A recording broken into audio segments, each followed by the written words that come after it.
Bueno, acusaciones cruzadas de lawfare, acusaciones cruzadas de espionajes, causas que son sacadas por decisiones de instancias superiores de la justicia de un juzgado al otro y sospechas en la sociedad. ¿A quién creerle? ¿A qué jueces creerle? Estamos en comunicación con Roberto Gargarella. Muchísimas gracias, Roberto, por atendernos. Hola, ¿qué tal? ¿Cómo estás? Bueno, Roberto, como todos saben, es abogado, sociólogo por la UBA, doctor en Derecho también por la UBA y la Universidad de Chicago, y autor de numerosos libros que vinculan derechos fundamentales y su situación particular en Argentina. Primera cuestión, Roberto, hay una especie de desconcierto social, cambio de gobierno, cambio de los vientos que soplan en el mundo judicial. ¿Se interpreta necesariamente como corrupción en ciertos ámbitos de la justicia, por ejemplo, la de los juzgados federales?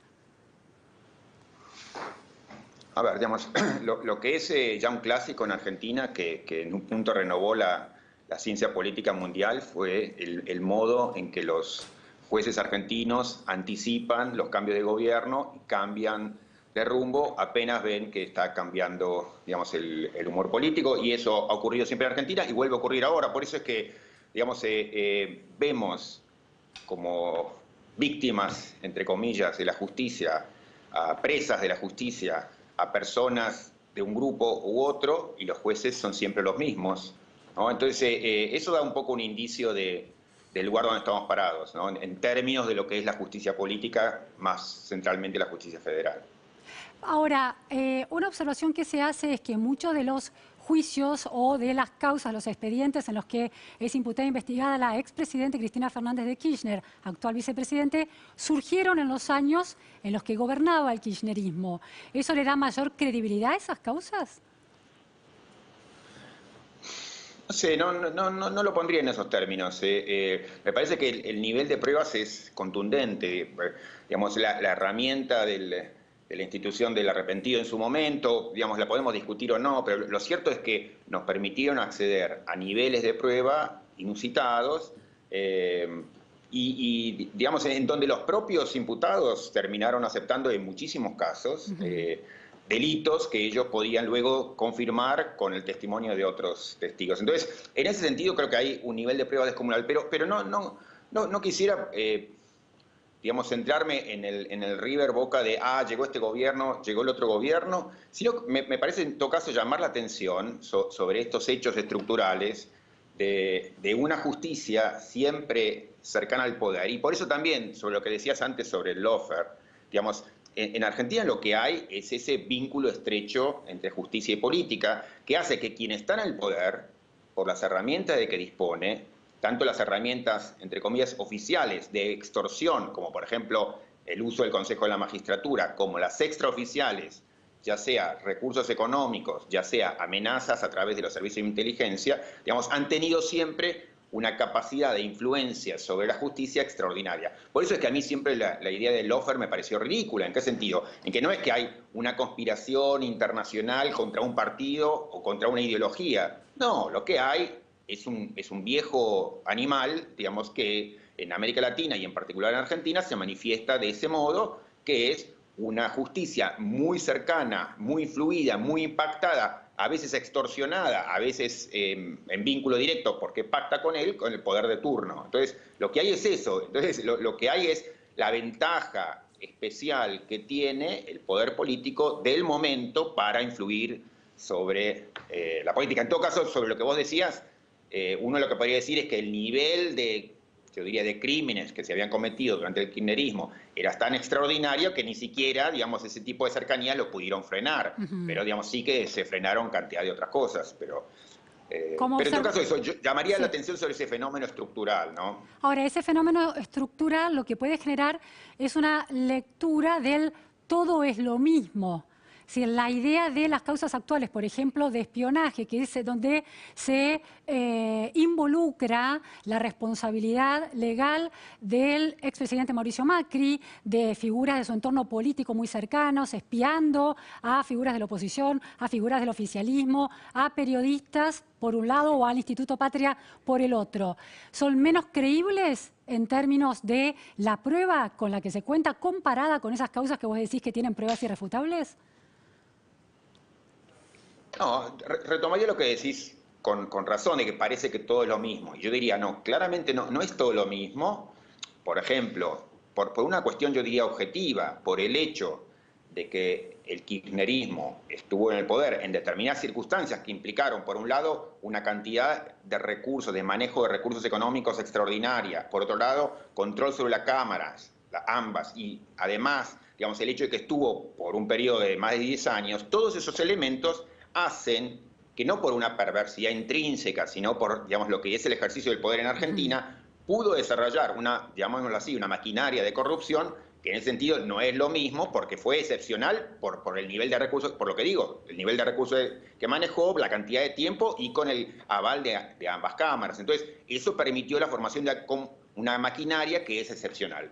Dicho esto, que yo creo que entonces no es lo mismo y que si queremos hacer el River Boca de quién fue más corrupto, para mí esa tiene una respuesta clara, pero digamos, uno debe llamar la atención otra vez sobre el dato estructural que es el poder, cómo se viene ejerciendo en Argentina, digamos, se ejerce de un modo muy impropio y con enorme independencia de la ciudadanía y con bajo nivel de controles encima. Yo creo que la ciencia política de hace 10 años, no solo en Argentina, en todo el mundo, lo que tematiza es lo que llaman la erosión democrática, cómo el poder desarma los controles desde adentro. Eso es lo que dice la ciencia política hoy en Estados Unidos y desde hace 10 años. Esto es, todos reconocen que ese fenómeno está. Y eso es un problema y está mal siempre. Y, por ejemplo, para tomar un caso claro, aún habiendo reconocido esto, los niveles de corrupción tal vez históricamente inéditos que tuvo el kirchnerismo, pero digamos, eso no blanquea el hecho de los manejos que tuvo el macrismo con el servicio de inteligencia y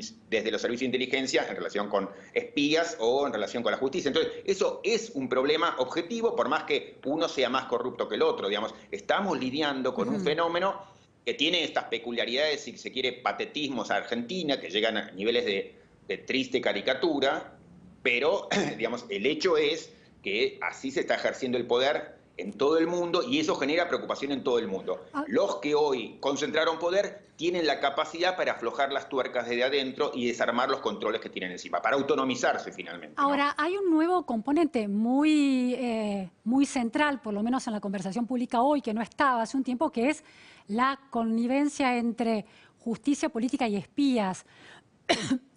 Como si fuera un continuo. ¿El elemento espías es nuevo? El elemento es nuevo en la Argentina. A ver si me tapan un poquito y puedo toser. Ahí está. En la Argentina tuvo repercusiones, digamos, notables. Yo creo que desde fines de la época del menemismo, Kirchner por esas cosas, por cómo había ejercido el poder en Santa Cruz, digamos, por distintas razones, digamos, los servicios de inteligencia estuvieron siempre con mucha presencia. En la época de Alfonsín, digamos, se denunciaba que había en los servicios de inteligencia miembros de la vieja dictadura y entonces que allí había manejos que eran irregulares. Eso estuvo siempre, pero creo que adquirió una dimensión, digamos, exponencial. Me parece que en el kirchnerismo, por la modalidad que tenía Néstor Kirchner de ejercer el poder, y otra vez, digo, con independencia de los juicios que tengamos a favor o en contra de Kirchner, me parece que eso es un dato objetivo. Así él ejercía el poder, digamos, Estiuso, y digamos, sí, era una de las patas con las que ejercía el poder.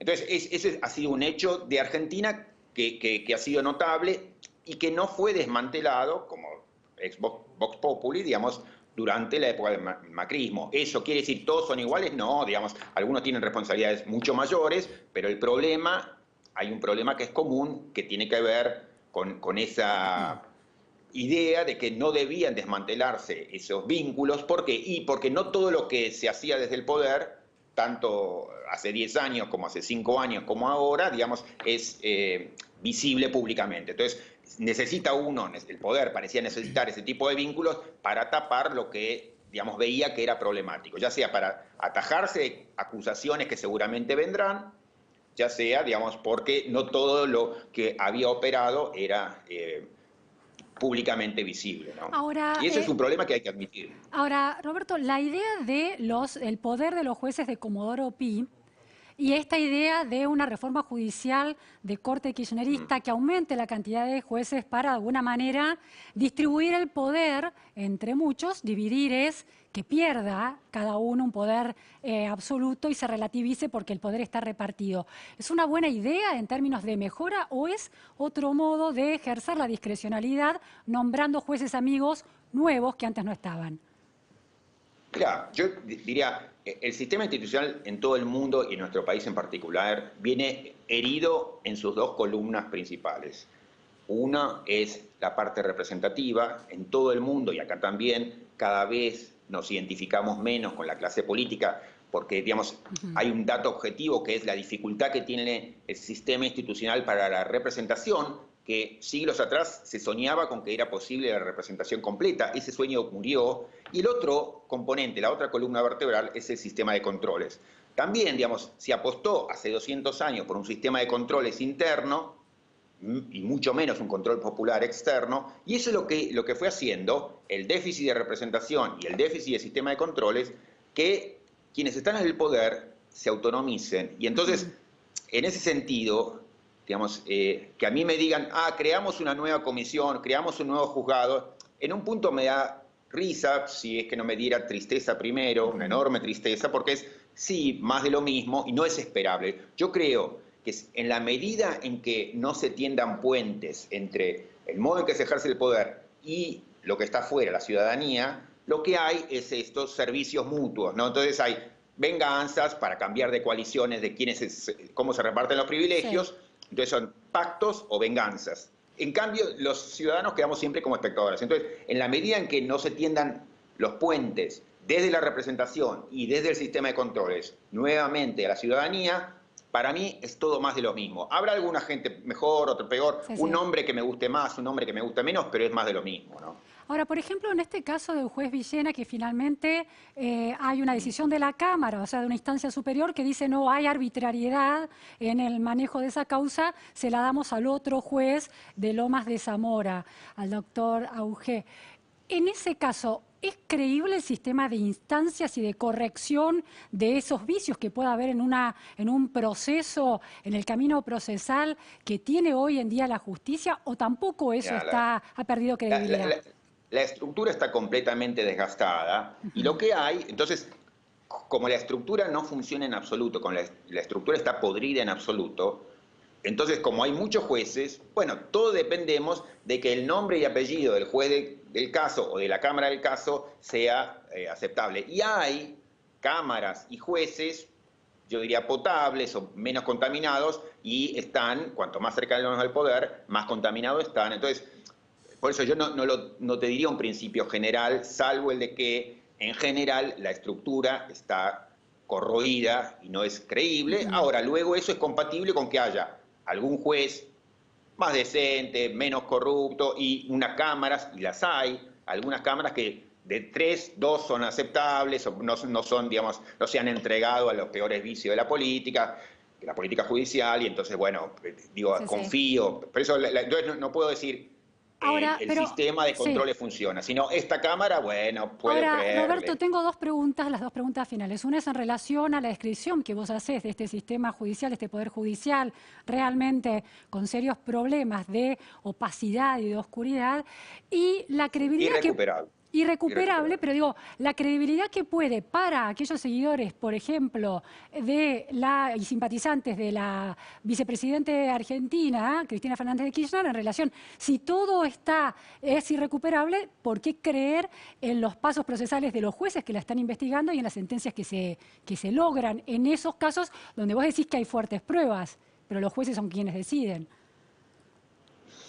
Mira, digamos, la credibilidad, digamos, tiene que ver con que, digamos, aun cuando todo lo que se maneja en general merece estar bajo un severísimo cuestionamiento, cuanto la causa es más pública, bueno, ahí aparece otro elemento que para el manejo habitual, que es en oscuro y en secreto, digamos, cuando está todo por debajo del radar, claro, ahí es lo que no queremos, digamos, no queremos saber lo que pasa ahí adentro. Todo lo que pasa es el horror.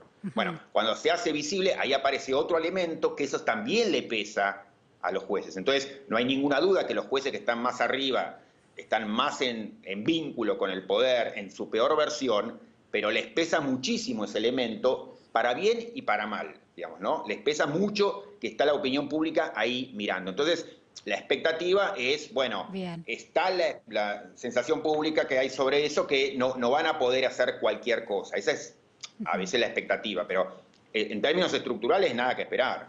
Y última cuestión, y te pido brevedad en la respuesta, aunque es una respuesta, una pregunta compleja, es, has estado cuestionando la legitimidad de este Estado de Derecho en el que estamos viviendo en el medio de las excepciones que ha traído la pandemia. ¿Cómo impacta eso en la justicia, por ejemplo, en la libertad de expresión, en la libertad de prensa y en la libertad de manifestación y de protesta? A ver, digamos, lo que hay es una concentración de poder extraordinaria, históricamente en Argentina, que es un país con concentración de poder extraordinaria e ilegal. Todo empezó en una ilegalidad con el presidente extendiendo por sí mismo, cosa que nunca puede hacer, la delegación de poderes que le había hecho el Congreso. O sea que estamos parados del minuto 1 en una ilegalidad. ¿Quiere decir que hay que tirar todo abajo? No, pero tenemos que tomar conciencia de eso, que hay una concentración de poder que es antidemocrática, obviamente, y además es contraria a lo que la Constitución pide. Que, si termino con eso, la Constitución pide que para las decisiones más difíciles, más profundo y extendido debe ser el acuerdo democrático. Por lo cual, si a mí me dicen, no, pero esto lo decidió el ministro de Salud o esto lo decidió el equipo de expertos, eso no lo pide la Constitución ni lo pide la democracia. Fallamos en términos constitucionales y democráticos. Muchísimas gracias, Roberto Bargarella, por estas precisiones y tu análisis en relación a política, justicia y ahora espías. Gracias. Buenas noches. Nos vamos a un corte en la repregunta, noticias a fondo, y enseguida volvemos. Silo Bolsas, daño a la propiedad privada. ¿Cómo nos impacta en términos de exportaciones del país? ¿A quién le sirven las silobolsas? ¿Solo a los dueños o también a los ciudadanos? Y después Mercosur. ¿La antidiplomacia de Alberto Fernández puede impactar en las exportaciones también? Después de corte.